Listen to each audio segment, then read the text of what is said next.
आज जो हमारे गेस्ट हैं यहाँ पर, उनको आपने देखा है शार्क टैंक में. Please give an energetic and warm welcome to the one and only Anupam Mittal.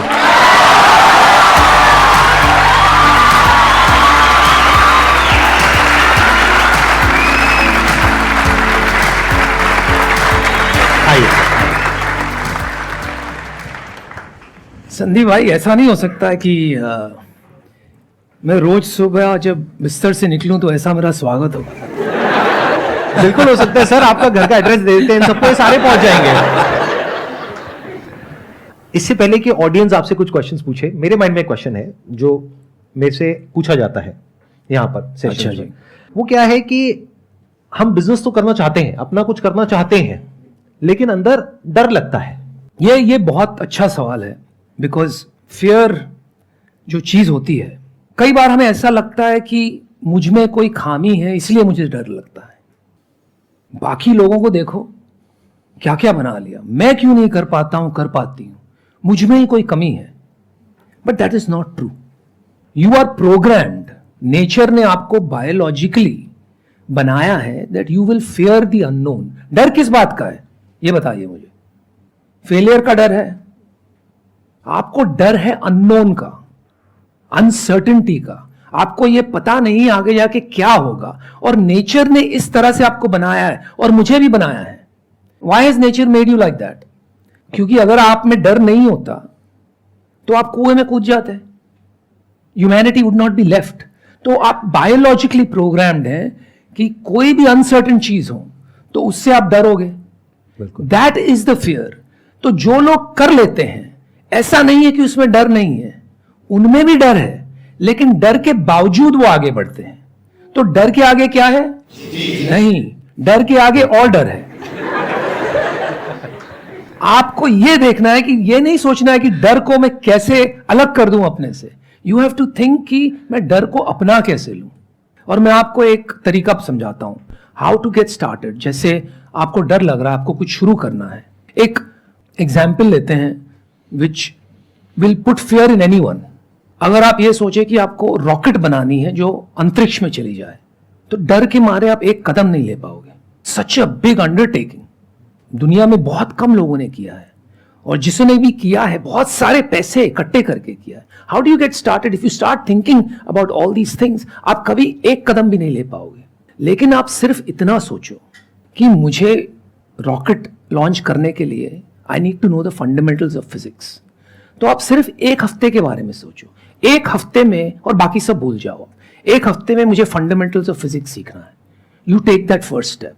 उसके बाद आप ये डिटरमिन करो कि in the next month I want to understand the basics of a rocket. तो once you break down the steps, तो वो आपके माइंड को अनसर्टन कम लगता है. आपका जो बायोलॉजिकली इंस्टिंक्ट है कि इसको मत करो, वो चेंज हो जाता है. Because the mind no longer is thinking it is uncertain and it is fearful. हाँ, इसको तो मैं समझ सकता हूँ, एक हफ्ते का काम है, कर लूंगा. ऐसे ऐसे करके जब आप एक एक स्टेप लेते हैं ना, suddenly you will find you are 10-20% of the way there, and then the mind starts accepting that uncertainty. So I think that is the key. Doing is the new thinking. तो आप कीजिए, कदम लीजिए. That's how you conquer fear. मैं अपनी भी journey को देखता हूं तो मैं इससे रिलेट कर पा रहा हूं. आई एम श्योर जो भी लोग जिन्होंने भी एक ग्राउंड लेवल से या बहुत छोटे लेवल से कुछ भी बड़ा बिल्ड किया है, उन्होंने कुछ ऐसा ही किया होगा. जैसे जब मैंने शुरू किया तो I started as a model. हाँ जी. उसमें मैं फेल हो गया, लेकिन मॉडलिंग में मैंने क्या देखा कि जो फोटोग्राफी है उसमें मुझे बहुत इंटरेस्ट आया. तो मैंने फोटोग्राफी का एक छोटा सा 2 हफ्ते का कोर्स कर लिया. तो जैसे ही वो किया तो मेरे अंदर कॉन्फिडेंस आ गया. बिल्कुल, कि अब मुझे कुछ तो पता है ना थियोरेटिकली. फिर मैंने फोटोग्राफी करनी शुरू करी. गली के कुत्तों को भी नहीं छोड़ा, वो बात अलग है. किसी को नहीं छोड़ा, आसपास में पकड़ के फ्री में ही फोटो खींची. अब मैं ये सोचता कि कोई मुझे पैसे देगा तब मैं फोटो खींचूंगा, तो फिर अटक जाता. तो मैं फोटो खींचता रहा. तो धीरे धीरे करते करते one step at a time आगे से आगे रास्ते निकलते चले गए. तो आप में कोई कमी नहीं है. मैं सिर्फ, आप जरा टेक्निकली सोचिए. You are just overriding your biological natural makeup by taking this approach. हम क्या करते हैं जिंदगी में, हम ये सोचते हैं कि मेरा जीवन संघर्ष है, और अगर ये एक काम हो जाए, ये नौकरी मिल जाए, ये छोकरी मिल जाए, ये बिजनेस स्टार्ट कर लूं तो जिंदगी कमाल है. I hate to disappoint you, but जीवन हमेशा ही संघर्ष है। आपको ये बेनिफिट है आज की तारीख में, हमें तो वो बेनिफिट नहीं थी। जब हमारे टाइम पे हम ये नहीं सोचते थे कि हमें क्यों कुछ करना है, हम ये सोचते थे यार क्या अपॉर्चुनिटी है, क्या मिल जाए कुछ कर लें। Today you are fortunate to have the opportunity to think and be deliberate कि क्या करना है। तो उसको आप डिलिबरेटली चूज करें कि मुझे क्या करना है, क्योंकि संघर्ष तो रहेगा ही, बट यू कैन चूज कि कौन सा संघर्ष करना है। अगर आप बिजनेस करोगे तो संघर्ष ये रहेगा कि भाई बिल्स कैसे चुकाएं, एम्प्लॉयज की सैलरीज कैसे दें। आप जॉब करोगे तो मैनेजर को इंप्रेस करने का संघर्ष। आप शादी करोगे तो एक दूसरे में बनी रहे बात, उसका संघर्ष। संघर्ष रहेगा, लेकिन अगर आप संघर्ष को अपना लो तो वो थोड़ा जॉयफुल बन जाता है, तो वो थोड़ा इजी हो जाता है, right. And you get to choose your struggle, that is the power of life, not that you get to override struggle. If you look at a very small child, वो भी हर चीज में संघर्ष करता है। वो चलने में संघर्ष करता है, थोड़ा बड़ा होता है बोलने में संघर्ष करता है, फिर खिलौने खेलने में संघर्ष करता है, लेकिन वो उसमें मजाक देखता है, उसमें he is enjoying himself, he is enjoying the process of the struggle, और साथ साथ में वो सीख रहा है और आगे बढ़ रहा है। अगर वो संघर्ष को ना अपनाए और वो फ्रस्ट्रेट होने लगेगा तो वो कभी चल नहीं पाएगा। नहीं सर, उसके पीछे एक और भी रीजन है ना, अभी फ्रस्ट्रेशन नाम का कॉन्सेप्ट ही उसके माइंड में नहीं है, क्योंकि अभी लोगों ने उसको ये बताया ही नहीं है कि चलना सीखना कितना मुश्किल होता है। तो उसके माइंड में कॉन्सेप्ट नहीं है। अगर कोई प्लांट कर दे उस बच्चे के माइंड में, अरे चलना तो बहुत मुश्किल है, तेरे बस का नहीं है, तो हो सकता है वो बैठ ही जाएगा। तो बिल्कुल सही बात, exactly the point I am trying to make, कि जो पेन आप एक्सपीरियंस करते हैं ना, जिसको स्ट्रगल हम बोलते हैं, वो कंडीशनिंग है। अगर वो कंडीशनिंग ले जाए कोई, अगर आप if you can override that, तब आप कोई जब नया कुछ करते हो ना, then you will see it as a game. बच्चा गेम की तरह देखता है उसको, तभी वो स्ट्रगल नहीं करता, मैं करता है स्ट्रगल, हाँ, बट उसको मेंटल एगनी नहीं होती है, राइट।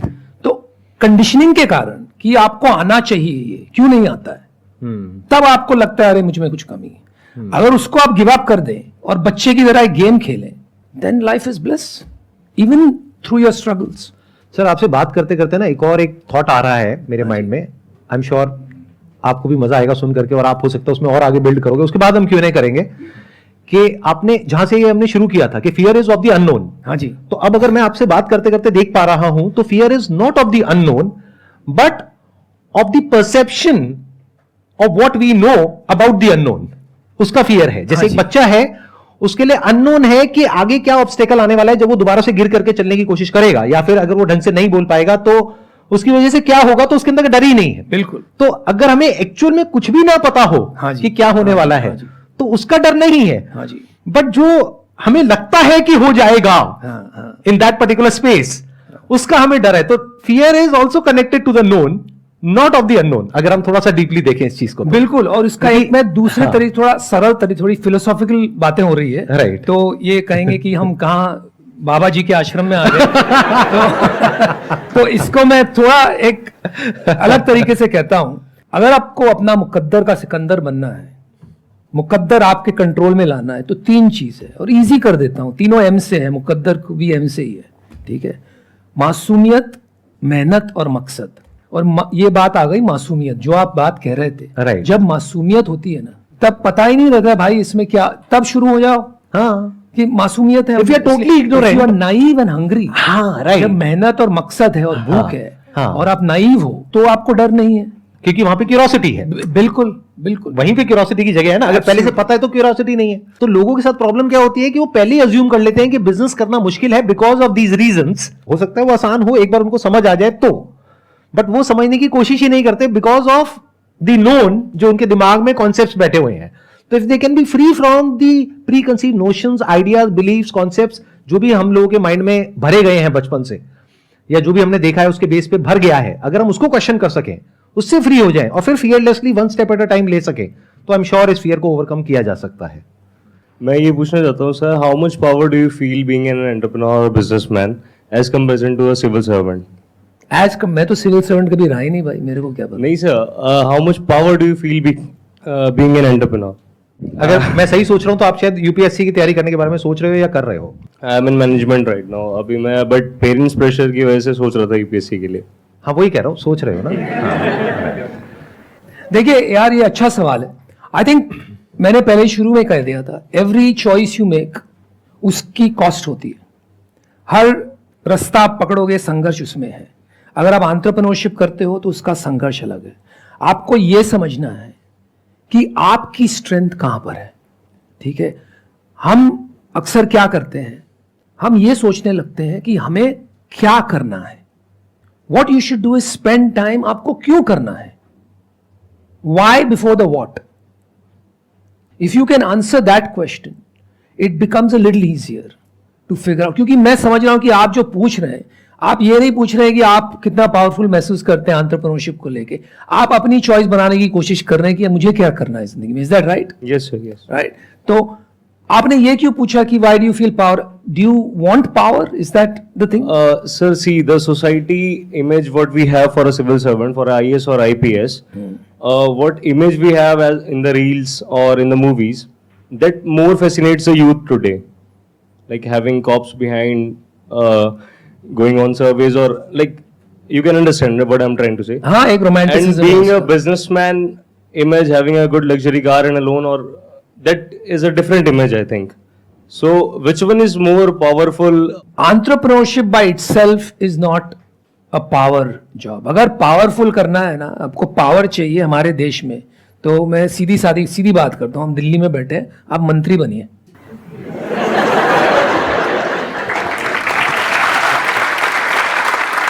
उसका प्रॉब्लम क्या है कि कोई एंट्रेंस नहीं है, नहीं तो वो भी बन जाते और उसकी कोचिंग इंडस्ट्री सबसे बड़ी होती है और उस एडटेक में आप भी पैसा लगा देते हैं। तो पावर तो हमारे देश में वहां ही है। But having said that, entrepreneurship can give you the ability to impact millions of lives and create a new future. If you don't like the future, create it, right? Entrepreneurship can give you that ability. जैसे आज अव्वल number में दुनिया का entrepreneur माना जाता है Elon Musk, 4, 5, 7, 8 कितनी कंपनी साथ में चलाते हैं पता नहीं, but he sending people to Mars and so on. तो आप सोचिए क्या लेवल का इंपैक्ट वो बना रहे हैं फॉर ह्यूमैनिटी। लेकिन वो लेवल पे पहुंचने के लिए बहुत पापड़ बेलने पड़ेंगे यार। अगर आप क्रिएटिव पावर की बात करोगे तो आई एम नॉट श्योर कि if you are there in a particular hierarchy जहां पर के पूरा पहले से प्री डिफाइंड है आपका जो रोल है कि ये आपको करना है और इसी को आपको एग्जीक्यूट करना है, तो you don't have the absolute power to create, you have relative power, क्योंकि ऊपर से जो आ रहा है उसी दायरे में आपको काम करना है। If you are a government servant, आप अपनी तरफ से जाकर के कुछ और नहीं क्रिएट कर सकते। जो ऊपर से इंस्ट्रक्शंस आ रहा है, जो प्रोटोकॉल है, जो एक फ्रेमवर्क है, उसके अंदर आपको काम करना है। बट अगर इलॉन मस्क की बात करी जाए तो एक एंटरप्रेन्योर के पास में क्रिएटिव पावर है कि वो कुछ भी क्रिएट एक्चुअल में कर सकता है और पूरा एक स्ट्रक्चर बना सकता है, जिस स्ट्रक्चर के अंदर लोगों के पास में पावर होगी, but that's going to be relative power. तो अगर आप उस एंगल से देखो from the standpoint of creative power कि आप कुछ भी क्रिएट कर सकते हो, तो then entrepreneurship is the answer.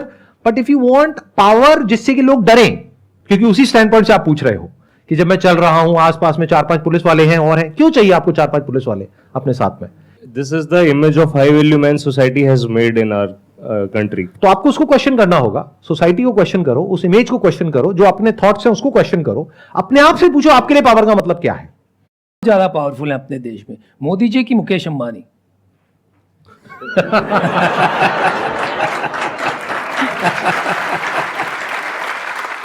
Thank you, sir. My question is कि आप बहुत बड़ा चेंज लेके आए मैच मेकिंग में, जैसा पहले होता था उसके कंपैरेटिवली, एंड बीइंग 99 बॉर्न मैंने वही स्टेज देखा है। तो आपके अकॉर्डिंग क्या कैरेक्टरिस्टिक्स हैं which we should look for in a partner? Oh wow. आप बैठिए, जवाब लंबा होगा। देखिए, मैं आपको शादी की एक प्रिंसिपल समझाता हूं, पहले एक कॉन्सेप्ट समझाता हूं, बहुत मिसअंडरस्टूड है। देखिए, वेस्ट में शादी कैसे होती है, it is not a when question. West में शादी is an if question. If you meet somebody and fall in love and chemistry happens and fireworks go off, one of you will go on your knees, propose और शादी हो जाएगी, if you fall in love, है ना? हमारे यहाँ क्या होता है, जब से आप पैदा होते हो पूरी कायनात लग जाती है आपकी शादी कराने में। आप जब तक 23, 24, 25 साल के हो, तब तो मतलब ऐसा लगता है कि अगर नहीं की अगले 2-4 साल में तो मेरे में बहुत बड़ी कमी है। और यहाँ पर ट्रेडिशनली इसलिए हम अरेंज्ड मैरिज करते थे। अब क्या हो गया ना, arrange marriage is given way to planned marriage. Planned marriage क्या होता है कि आप और आपके पेरेंट्स डिसाइड करते हैं कि अभी वो एज आ गई है, अगले 1-2 साल में फाइंड अ लाइफ पार्टनर। आप बिना अपने पेरेंट्स की मर्जी के साथ नहीं करना चाहते हैं, they don't want to choose somebody you don't like, right? तो आप साथ में डिसाइड करते हैं, साथ में डिसीजन लेते हैं। So I think this is a very interesting opportunity when you reach a certain stage and when you ask that age and your mind is not when you fall in love, the mind is very clouded by hormones, to use a friendly word. आपको ये नहीं समझ में आता है कि आपको प्यार तो हो गया है, but whether this person will be a good life partner or no, it's not very clear because your judgment is completely clouded.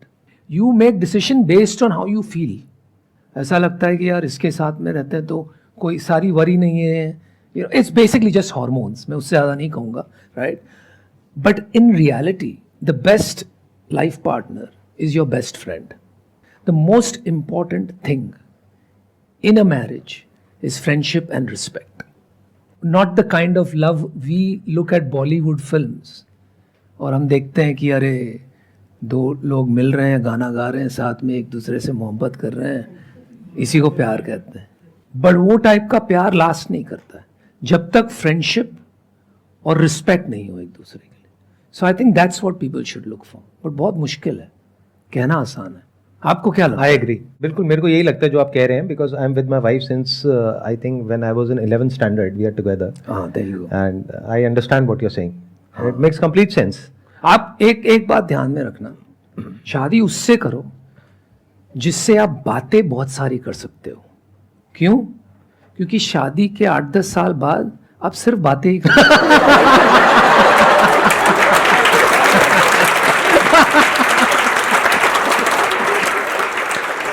तो आई थिंक आपकी जो वेबसाइट है जैसे शादी.com, can we talk about it? Of course. तो उस पे आपको नहीं लगता कि कुछ ऐसा सेक्शन होना चाहिए जहां पर के सिर्फ एक मैच मेकिंग ना हो, मतलब कुछ फ्रेंडशिप का भी कुछ स्कोप हो, इन द सेंस के मतलब ऑनलाइन पहले एक दूसरे से चैटिंग कर सकें, या एक दूसरे को समझ सकें, फिर आगे डिसीजन लें? वो फ्री का बिजनेस है, वो हम नहीं करना चाहते। कुछ पैसा नहीं वो तो ऐसे भी होता ही रहता है। हाँ, बहुत ट्राई की हमने, कोई जनता पैसा ही नहीं देती उसका। अच्छा, हाँ, वो तो अपने आप व्हाट्सएप में, ग्रुप्स में, फेसबुक पे, इंस्टा पे करते ही हैं। और बताइए, और कौन है जो कुछ पूछना चाहते हैं, चाहती हैं? अब शादी को हटा देते हैं टॉपिक को, एंटरप्रेन्योरशिप पे वापस आते हैं। आपको मौका मिला है इतना बड़ा, आप सोच के देखो, आपके सामने एक लाइव शार्क है, अगर आप चाहें तो अपना आइडिया पिच कर सकते हैं और इनसे हाथ की हाथ अभी चेक भी ले सकते हैं, नहीं तो कमिटमेंट ले सकते हैं। तो कोई है जिसके पास में कोई कमाल का बिजनेस आइडिया है और वो अभी शॉर्ट में फटाफट से इनको बताना चाहते हैं, पिच करना चाहते हैं? संदीप भाई, आपने कहा था कि यहाँ आओगे तो पैसे तो नहीं देंगे आपको आने के, लेकिन आपने ये नहीं कहा कि पैसे लगवाएंगे। नहीं सर, कमा के देंगे आपको, 1 का 100 करेंगे। हाँ जी, बताइए। मैं अपना खुद का प्रोडक्शन हाउस रन करता हूँ, रजा प्रोडक्शन इंडिया। बेसिकली मैं शॉर्ट फिल्म, वेब सीरीज और फिल्में बनाता हूँ। और अभी फिलहाल में मैंने एक इंडिया की पहली म्यूटेड और शॉर्ट वेब सीरीज बनाई है जिसका नाम है दिल्ली डायरी चैप्टर 1। तो फ्रैंकली ये थोड़ा सा प्रमोशन हो गया मेरा। नहीं, एडिट हो जाता है ये सब। मेरे पे बहुत सारे आइडियाज़ है और मैंने बहुत जगह पे पिच किया, कुछ स्पॉन्सर्स मिले, कुछ फाइनेंसर्स मिले, बट कुछ जगह पे नहीं मिल पा रहे हैं। कुछ ऐसे आइडियाज़ है जिसको कोई पिच नहीं करना चाहता। जैसे मैं कुछ आइडिया है जो कुछ काला सच है जो मैं लोगों को दिखाना चाहता हूँ, बट मैं थिएटर पे नहीं दिखा सकता बिकॉज ऑफ सेंसर बोर्ड, वो कट कर देते हैं। OTT इज द प्लेटफॉर्म जहाँ पे मैं वो चीज़ें डाल सकता हूँ। सही है। तो मुझे उसके लिए कुछ फाइनेंसर्स चाहिए, मेरे पास कुछ अच्छे आइडियाज़ है। अगर आपको आइडिया अच्छा लगे तो आप कर सकते हो सर फाइनेंस। और भी कई आइडियाज़ है सर। यार मैंने राइटर हूँ, मैंने पिक्चरें बनाई है, टीवी शो बनाए हैं, म्यूजिक एल्बम्स प्रोड्यूस किए हैं, हर बार मैंने पैसे लुटाए हैं। सर एक बार और भाई एक बार और में तो नंगे हो जाएंगे। लेकिन मैं आपको एक बात कहता हूँ, इसमें एक बहुत बड़ी इंटरेस्टिंग सीख है। ये देखिए, आपने जो चुना है, जो रास्ता चुना है, अभी मुझे ये नहीं पता कहाँ पहुंचेगा। आपकी उम्र क्या है? Sir I am 27। 27। तो आपने ये चॉइस किया है, you are already in the top 10% of the people in the world. Right sir. पूछिए क्यों? Why sir? राइट बोल दिया बिना पूछे क्यों? नहीं, आई नो, मैंने एक्चुअली सही डिसीजन। इसलिए क्योंकि you got to choose what you want to do, really right? 90% of the people in the world don't get to choose what they want to do. तो आपने वो चॉइस एक्सरसाइज की है, वो ही अपने आप में बहुत बड़ी बात है। Thank you so much. लेकिन जैसे कि मैंने शुरू में कहा, आपने अपना साथ में वो चॉइस की अपना संघर्ष भी चुन लिया। आपका संघर्ष ये है कि आपकी बिजनेस और इंडस्ट्री ऐसी है कि इतने क्रिएटिव लोग हैं, इतनी आइडियाज है फॉर मूवी शोज, कि ऊपर तक पहुंचना बहुत लंबा है और मुश्किल है। कभी कहीं बैठे बैठे कोई मिल गया और उसको आइडिया चमक गई तो कुछ भी हो सकता है, और ना हो तो 10 साल तक कुछ नहीं हो सकता है। ये आपने अपना संघर्ष चुना है, ये संघर्ष को आपको अपनाना है और लगे रहना है जब तक है जान। डेफिनेटली।